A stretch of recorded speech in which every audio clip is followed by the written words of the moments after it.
Election commission ने एक press release में कहा है कि बिहार में वोटर लिस्ट का स्पेशल इंटेंसिव रिवीजन किया जाए। ये रिवीजन ऐसे वक्त में हो रहा है जब चुनाव सिर्फ कुछ ही महीने दूर है। सुप्रीम कोर्ट का एक 1995 का जजमेंट भी इसी मुद्दे को और गहरा बना। कोर्ट ने कहा था जो नाम एक बार वोटर लिस्ट में आ गया है उसे बिना नोटिस के हटाना अनकॉन्स्टिट्यूशनल। तो क्या इलेक्शन कमीशन खुद ही सुप्रीम कोर्ट के जजमेंट की अवहेलना कर रहा है? सबसे बड़ा सवाल ये है कि क्या ये सिर्फ डेटा कलेक्शन है या फिर किसी बड़े डेटा स्कैम की तैयारी? क्या ये डेटाबेस बाद में किसी और मकसद के लिए तो यूज नहीं किया गया? क्या ये एक छुपा हुआ डिजिटल एनआरसी बनाया जा रहा है? मैं जर्नलिस्ट मजहर, आप देख रहे हैं मुस्लिम सियासत।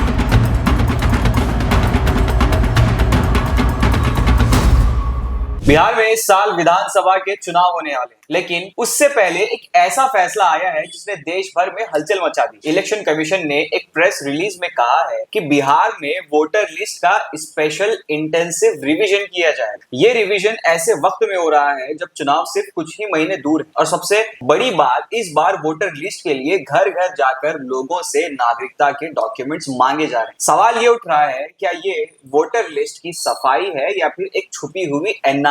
इलेक्शन कमीशन का कहना है कि इस प्रक्रिया का मकसद ये है कि इलिजिबल नागरिक वोट डाल सके और जो फेक या गलत एंट्रीज हैं उनको वोटर लिस्ट से हटा दिया जाए। कागज के मुताबिक बीएलओ यानी बूथ लेवल ऑफिसर हर घर जाएंगे, वो लोगों से एक आधा भरा हुआ फॉर्म भरवाएंगे। हर नागरिक से बोला जाएगा कि अपने डॉक्यूमेंट्स दिखाएं, जन्म प्रमाण पत्र, पासपोर्ट या माँ बाप के डॉक्यूमेंट्स, और अगर आप ये डॉक्यूमेंट्स नहीं दिखा पाए तो आपका नाम लिस्ट से हटा दिया जाए। ये सुनकर अपोजिशन भड़क गए। आरजेडी के नेता तेजस्वी यादव ने इसे संदेहास्पद और चिंताजनक बताया है। उनका कहना है कि ये एक साजिश है जिसका मकसद है गरीबों, दलितों और खास तौर पे मुस्लिम के वोट काटना। उनका कहना है कि अगर किसी का नाम पहले से ही लिस्ट में है तो उसे फिर और साबित करना क्यों पड़ रहा है। एक और अहम बात, 2024 का लोकसभा चुनाव इसी वोटर लिस्ट के बेसिस पर हुआ। अगर वो लिस्ट गलत थी तो क्या इलेक्शन कमीशन ने पहले फर्जी लिस्ट बनाई थी? वहीं एमआईएम के नेता बैरिस्टर असदुद्दीन ओवैसी ने तो सीधा इल्जाम लगा दिया। उन्होंने कहा कि इलेक्शन कमीशन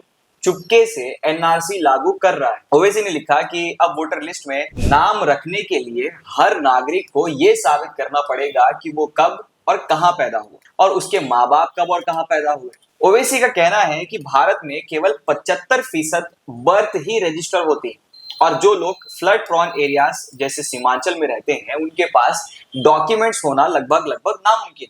वो कहते हैं ये एक गरीब इंसान के साथ जालिमाना मजाक है। एक और इंपॉर्टेंट पॉइंट, आधार कार्ड। आज देश भर में वोटर आईडी को आधार से लिंक किया जा रहा है, लेकिन इस रिवीजन प्रोसेस में आधार कार्ड को वैलिड डॉक्यूमेंट ही नहीं माना जा रहा। एक तरफ गवर्नमेंट वोटर डुप्लीकेशन खत्म करने के लिए आधार कार्ड चाहती है, दूसरी तरफ उसी आधार को यहाँ पे रिजेक्ट किया जा रहा है। क्या ये डबल स्टैंडर्ड नहीं है?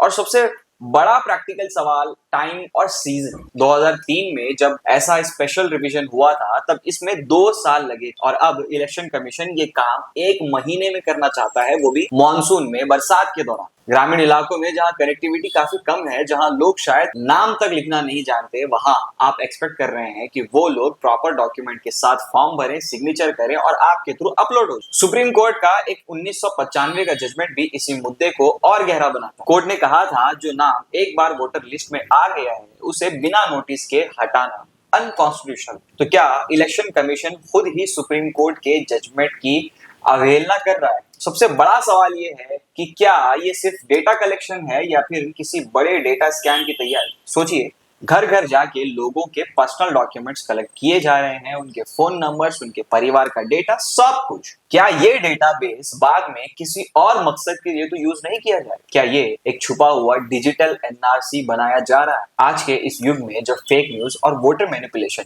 सबसे बड़ा हथियार बन चुके हैं, क्या इलेक्शन कमीशन का ये कदम लोगों का भरोसा मजबूत करेगा या उसे और ज्यादा तोड़ दे? आखिर में सिर्फ एक बात, वोटर लिस्ट एक डेमोक्रेटिक फॉर्मेलिटी नहीं, ये जनता के अधिकारों की पहचान। अगर वोटर लिस्ट बनाते वक्त आपकी नीयत पर सवाल उठता है तो फिर चुनाव भी शक के दायरे में आ जाते हैं। आज बिहार पूछ रहा है कि क्या मेरा नाम मेरे वोट में क्यों नहीं है? क्या मैं इस देश का नागरिक नहीं हूं? या फिर मेरा नाम किसी के पॉलिटिकल एजेंडा के रास्ते में आ गया है?